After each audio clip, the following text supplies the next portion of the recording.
एक पवन भैया का फैन ने बोला था कि भैया एक वीडियो बनना चाहिए।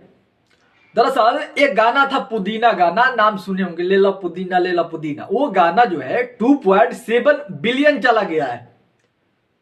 बिलियन, अब तो 100 मिलियन की जब बात करते हैं तो ऐसा लगता है कि क्या है 100 मिलियन यार, 2.7 बिलियन भाई बना है।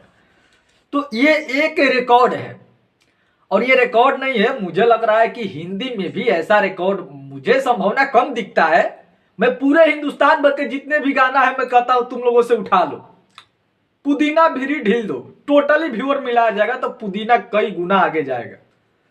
1 बिलियन छोड़ो, ये 2.7 बिलियन है। और जिस तरीके से रफ्तार बढ़ रहा है उसे तो रफ्तार नए गाने का भी नहीं बढ़ रहा है। हर साल 500 मिलियन। ग्रेट है भाई, किंग पवन सिंह का फैन। उन्होंने कहा मैंने वीडियो लेकर आया, अब देखो मैं गिना नहीं हूं, तुम गिन लेना जाकर। हम गिने नहीं है, गिनते गिनते ससुर बिहान हो जाएगा। खुद भाई जाना, खुद से गिनना अपना से। 2.7 बिलियन से कम अगर हुआ तो आ जाना फिर हमारे पास, हिसाब हम कर देंगे। हाँ हाँ, पुदीना का जलवा रहा है।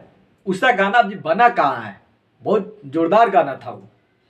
तो बाकी मैं चल रहा हूं, आप लोग मेरे बातों से सहमत हो तो कमेंट जरूर करना, वीडियो को शेयर भी। बाकी ये रिकॉर्ड है 2.7 मिलियन, किसी से नहीं टूटेगा, ये तो मैं पहले से ही बोलता हूं। अब तो नहीं टूटेगा, पहले नहीं टूटा तो कोई नहीं तोड़ पाएगा। बाकी मैं चल रहा हूं, राधे राधे।